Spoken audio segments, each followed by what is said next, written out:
The Plank. Presented by Jeep. Starts now. Hi, everyone. Welcome inside The Plank. I'm John Sable alongside our special guest host, Tampa Bay Times Bucs beat writer Greg Allman. Greg, thanks for joining us. Glad to be here. Greg's sitting in for our Tom Korn, and we're going to be talking everything Bucs. We're going to, unfortunately, Greg, rehash that horrible display last weekend against the Ravens. Preview a little bit about the Vikings. The Buccaneers obviously coming up here on a bye week. A lot to get to today. We're going to have a great fantasy segment with our Matt McGuire, who's been here every single week. He's been giving you tips on who to sit, who to pick up, and just overall generic information on fantasy. And Dennis Phillips, our chief meteorologist here at ABC Action News, will also be here. All three of us will be here on set talking about fantasy football. We have a couple other great segments coming up. A truth or fantasy segment talking about the state of the Buccaneers.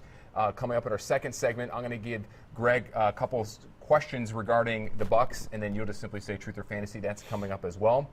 And then one of the coolest segments that we have coming up here that we're going to have throughout the rest of the football season, and I'm a little bummed Tom's not here to see us because he's just going to love this. It's called Who's Walking the Plank this week, and Greg and I will discuss who we think out of all the Buccaneers players who's walking the plank. A little fun segment. We mean it just there is the tease of our graphic right there. What do you think about that? Very nice. Very good. Yeah, so we'll pick somebody who's going to be walking the plank. It's all in good fun, of course. And we're going to be taking your tweets and your phone calls today, and we're going to give you that number here, as you see on the bottom of your screen.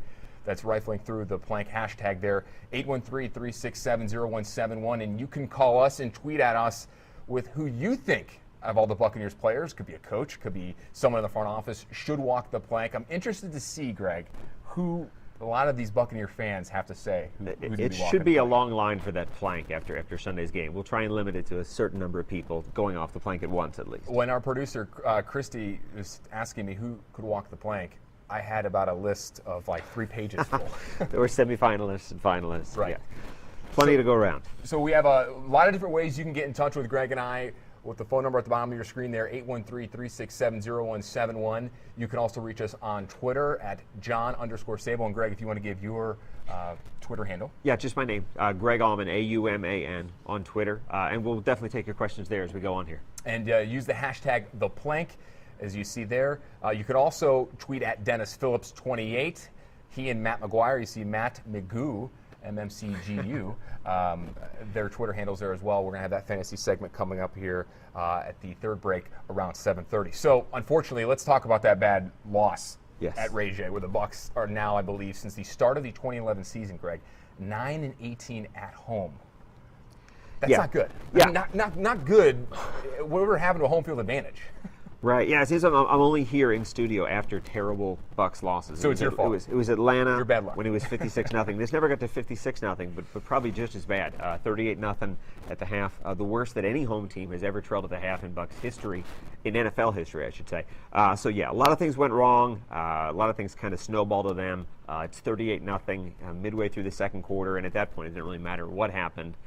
So the Bucs are 1-5, but I think for fans, how they're losing is probably much more disconcerting than the fact that they've lost 5 of their first 6 games. Well, ever since that Steelers game where they pretty much surprised everybody, surprised me, surprised you a little bit in how they performed and how they won, they came out, almost looked for 3 quarters going to beat the Saints on the road in the Superdome, and then they committed 15 penalties.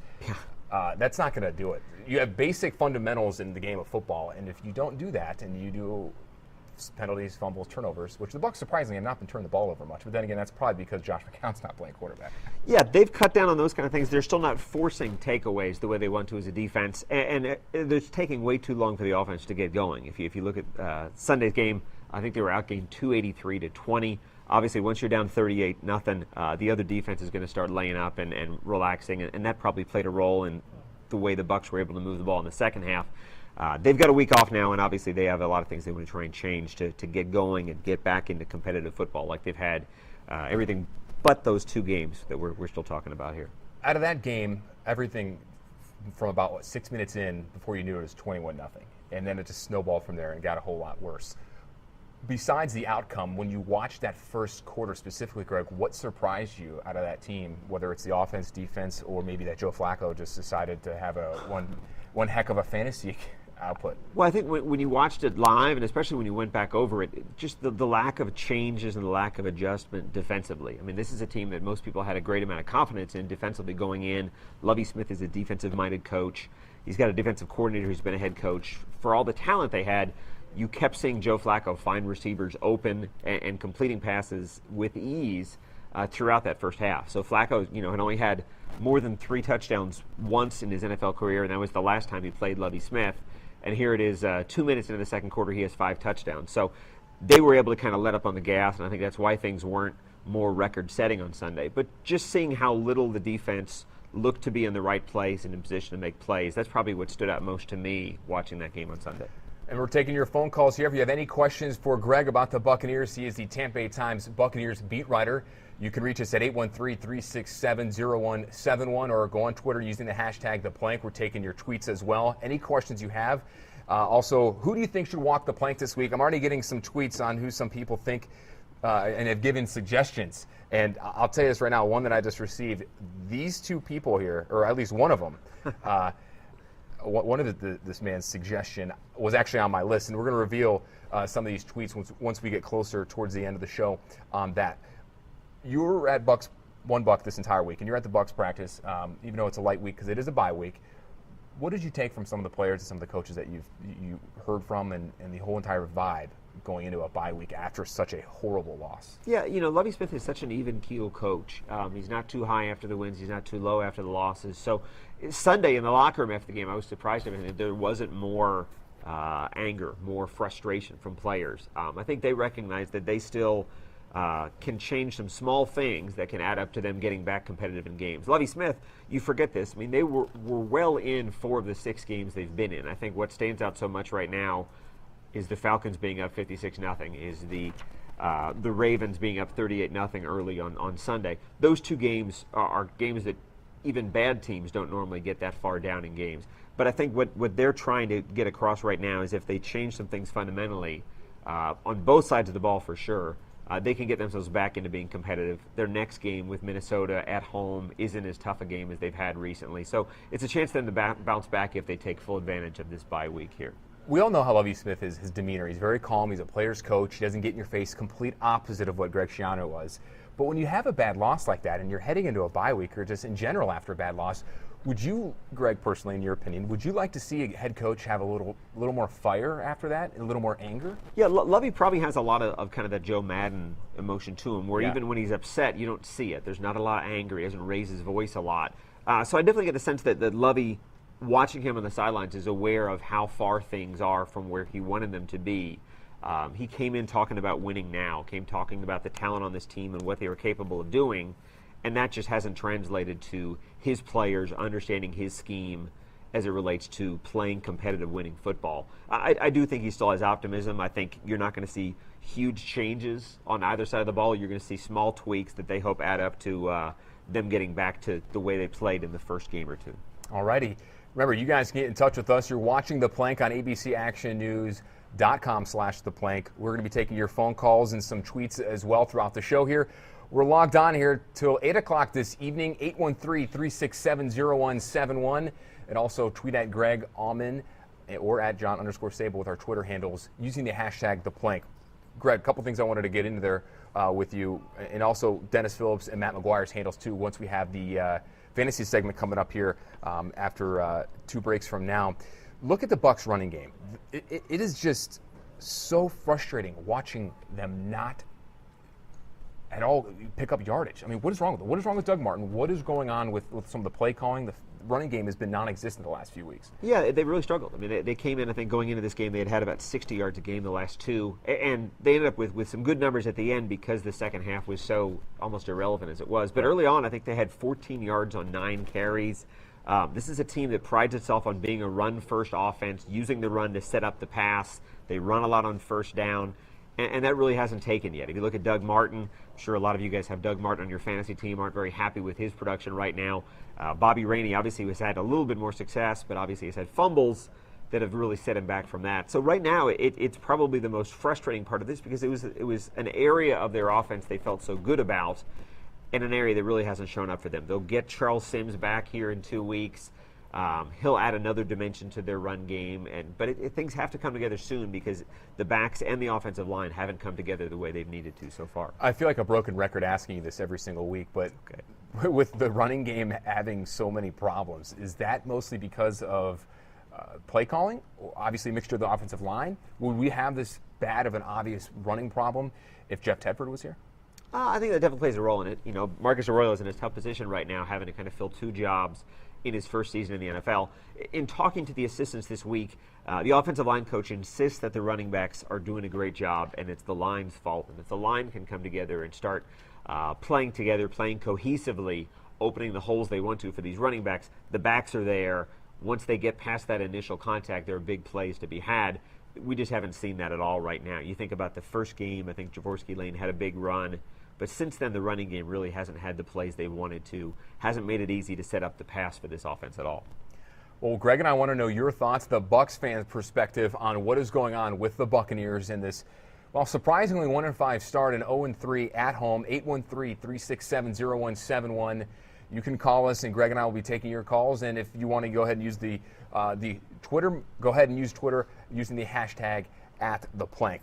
Coming up again here in the next few minutes, we're going to have a Truth and Fantasy segment where I'm going to give Greg a series of questions, and you're going to say Truth or Fantasy. And then coming up later on in the show, ABC Action News Chief Meteorologist Dennis Phillips and our fantasy guru Matt McGuire, who you have seen here on the program all season long, will be in here. We're going to be talking fantasy football. That's coming up a little bit later.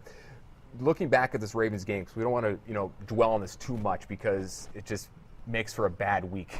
And we're in a bye week, so we got to think positive. The Buccaneers, I saw a stat, the first time in the last 14 seasons to be outscored by at least 35 points in the first half. Yeah. Like what would you contribute that to on the offensive side besides the running game? Well, they're definitely not coming out clicking at all. When you think about as well as they played in the second half of games this year, they're averaging 4.5 points a game in the first half. And it's funny because last year it was actually the opposite problem. The Bucs would score early, and then they averaged about 5 points a game in the second half of games last year. So for whatever reason, they flipped it, and they're deferring the kickoffs to start a game. So they're getting the ball to open the second half. They've actually had a lot of success. They've scored 3 games in a row in their opening drive of the second half. But again, half the time right now, that's not a lot of meaningful football right now. They need to make sure that second half matters. They need to make sure they're still in the game. And to do that, they have to move the ball and get scoring in the first half of games. And that means having a run game so they're not predictable. But right now, the formula they've had, the way they've gone about things in the first half, whether it's scripting plays early and not having what they want, hasn't connected at all for this offense yet. The Buccaneers on a bye week. They had today, Thursday. They'll have tomorrow, Friday, and I believe Saturday all off, 3 days off, and then probably get back in the film room on Sunday before putting their game plan in for the Minnesota Vikings game next week. Breaking news that happened yesterday, the big story was Jaworski Lane, the Buccaneers fullback, suspended 2 games by the NFL for violating the NFL's league's policy on performance-enhancing substances. You have found out and reported yesterday that Jaworski Lane agent said that he tested positive for an over-the-counter medication. Yeah, it comes down to Jaworski Lane is a big guy as NFL fullbacks go. Was probably about 265 pounds. He says that he was taking an over-counter diet supplement that, to his knowledge, he wasn't aware did contain a banned substance. So didn't know he was taking it. Obviously had the right intentions in trying to drop weight. Claimed that his weight problems last year are what kept him out of the NFL.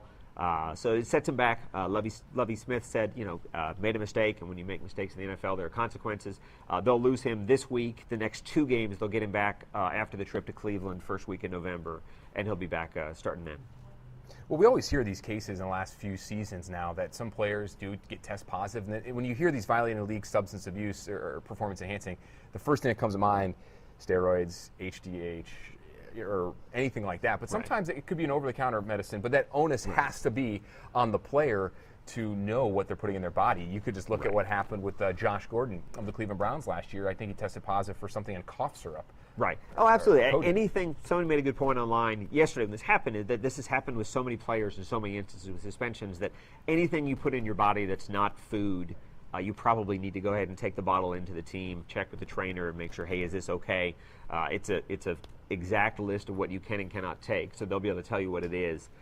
So yeah, it's on him. He's taking ownership of it, but it's something that could be avoided if you just were more careful with with what you have coming in your system. But let's also be honest, too. It's not a big loss considering he's only played how many snaps? You did the math on this, didn't you? How many snaps? Yeah. I mean, he obviously, like we said, had a big gain there in the opener. I Right. think had a 54-yard run there. Only played 5 snaps on Sunday. Obviously, with the early deficit, the Bucs weren't doing a lot of running. And honestly, I mean, he hasn't played more than about 20 snaps in a game. He's the only fullback they have, but it hasn't been a huge central, integral part of the offense so far. Okay, and of course, they could bring up someone from the practice squad, too. Right, yeah, on Saturday, actually, they called Lonnie Pryor, a former FSU running back who had been with the team in the preseason.